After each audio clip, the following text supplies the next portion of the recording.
Radio मणि 9 पर आपका बहुत बहुत स्वागत है। मैं हूं आपके साथ अभिषेक गुप्ता और अब समय हो चला है कॉर्पोरेट सेंट्रल का।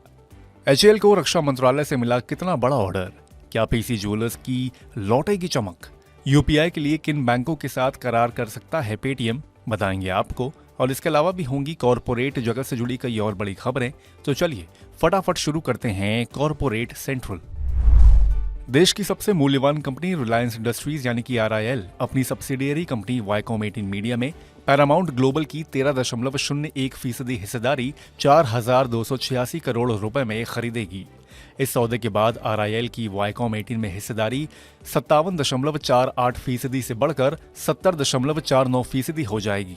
खबर के चलते आज आरआईएल का शेयर हल्की बढ़त के साथ 2,870 रुपए के स्तर पर बंद हुआ। टाटा मोटर्स ने तमिलनाडु में नया प्लांट लगाने के लिए राज्य सरकार के साथ करार किया है। इस प्लांट पर कंपनी 9,000 करोड़ रुपए का निवेश करेगी। अगले 5 साल में बनकर तैयार होने वाले इस प्लांट से कंपनी की व्हीकल मैन्युफैक्चरिंग करने की योजना है। साथ ही CARE ने कंपनी की रेटिंग AA स्टेबल से बदलकर AA+ स्टेबल कर दी है। खबर के चलते आज टाटा मोटर्स का शेयर आधा फीसदी गिरकर 968 रुपए 40 पैसे पर बंद हुआ। बुधवार 13 मार्च को हुई ब्लॉक डील के जरिए दिग्गज एफएमसीजी कंपनी आईटीसी में बैट ने 43.7 करोड़ शेयर या 3.5% हिस्सेदारी करीब 17,500 करोड़ रुपए में बेची है। इस ब्लॉक डील में कुल 60 निवेशकों की ओर से खरीदारी की गई है, जिसमें से जीआईसी सिंगापुर और आईसीआईसीआई प्रूडेंशियल म्यूचुअल फंड की ओर से करीब 50% हिस्सेदारी खरीदा गया है। खबर के चलते आज आईटीसी का शेयर करीब 1% गिरकर 419 रुपए पर बंद हुआ। कार्न यूके को डिविडेंड देने में देरी से जुड़े मामले में सेबी के ऑर्डर के खिलाफ कंपनी की अपील दाखिल करने की योजना है। कंपनी ने डिविडेंड को रोकने के इरादे से साफ इनकार कर दिया है। बता दें कि सेबी ने कंपनी को ब्याज समेत कार्न यूके को 77.6 करोड़ का डिविडेंड भुगतान करने का आदेश जारी किया था। खबर के चलते आज वेदांता का शेयर करीब 3.5% की बढ़त के साथ 260 रुपए 50 पैसे के स्तर पर बंद हुआ। रक्षा मंत्रालय ने सरकारी डिफेंस कंपनी एचएएल के साथ 2 करार किए हैं। इन दोनों करार के तहत कंपनी को 34 हेलीकॉप्टर्स सप्लाई करने हैं, जिसकी वैल्यू 8,073 करोड़ रुपए है। खबर के चलते आज एचएएल का शेयर 4.25% की मजबूती के साथ 3,168 रुपए के स्तर पर बंद हुआ। आईआरबी इंफ्रा के शेयर में आज 10% के ऊपरी सर्किट पर 56 रुपए के स्तर पर कारोबार की समाप्ति हुई। असल में इस कंपनी के बोर्ड ने अपने निजी infrastructure investment trust IRB infrastructure trust में फेरोवियल की सब्सिडियरी सिंत्रा को 24% हिस्सा बिक्री की मंजूरी दे दी है। इस सौदे के बाद कंपनी अपने निजी इन्वेट की स्पॉन्सर और प्रोजेक्ट मैनेजर बनी रहेगी और कंपनी के पास इस इन्वेट में करीब 51% हिस्सेदारी होगी।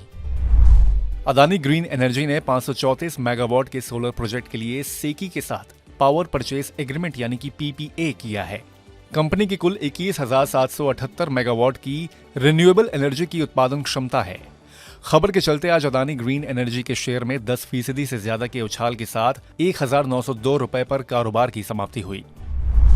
साइंट ने एयरबस के साथ केबिन और कार्गो इंजीनियरिंग सेवाएं देने के लिए समझौता किया है। इस समझौते के तहत कंपनी एयरबस के लिए इंटेलिजेंट कोर मैनेजमेंट प्लेटफॉर्म विकसित करेगी। इसके अलावा कंपनी एयरबस को टेक्निकल सपोर्ट भी देगी।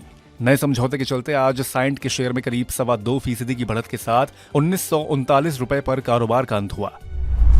सेबी ने पीसी ज्वेलर्स के वन टाइम सेटलमेंट प्रस्ताव को मंजूरी दे दी है। लंबे समय से ये कंपनी सेबी के साथ कोर्ट के बाहर समझौता करना चाह रही थी।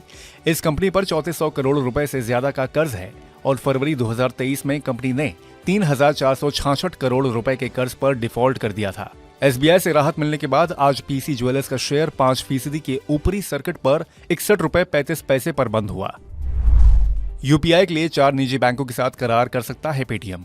एनपीसीआई से थर्ड पार्टी ऐप प्रोवाइडर यानी कि टीपीएपी लाइसेंस मिलने के बाद पेटीएम यूपीआई के लिए SBI, HDFC bank, axis bank और येस बैंक के साथ करार कर सकता है। पेटीएम पेमेंट्स बैंक का सिस्टम 15 मार्च के बाद भी चालू रहेगा। कस्टमर्स अपने खातों से पैसे की निकासी भी कर सकेंगे। खबर के चलते आज पेटीएम का शेयर हल्की गिरावट के साथ 350 रुपए 65 पैसे पर बंद हुआ। अब बात आईपीओ मार्केट की।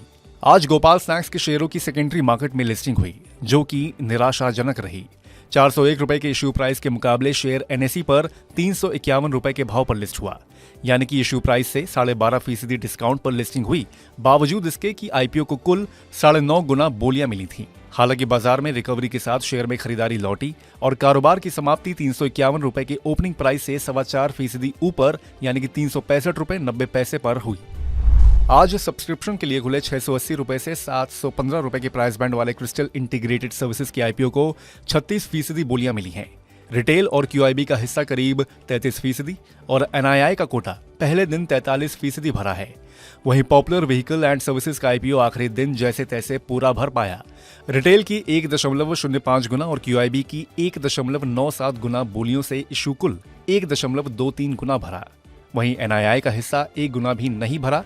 280 से 295 रुपए के प्रति शेयर के प्राइस बैंड वाले इस IPO के जरिए कंपनी की 601.55 करोड़ रुपए जुटाने की योजना है। तो आज के कॉर्पोरेट सेंट्रल में बस इतना ही। ये पॉडकास्ट आपके लिए तैयार किया है हमारे सहयोगी संदीप ग्रोवर ने। बाकी बिजनेस, पर्सनल फाइनेंस और कॉर्पोरेट जगत से जुड़ी और खबरों के लिए सुनते रहिए रेडियो मनी 9 और डाउनलोड कर लीजिए मनी 9 ऐप को। हमेशा की तरह मैं हूं और हमेशा रहूंगा आपके साथ अभिषेक गुप्ता। अभी लेता हूं विदा। धन्यवाद।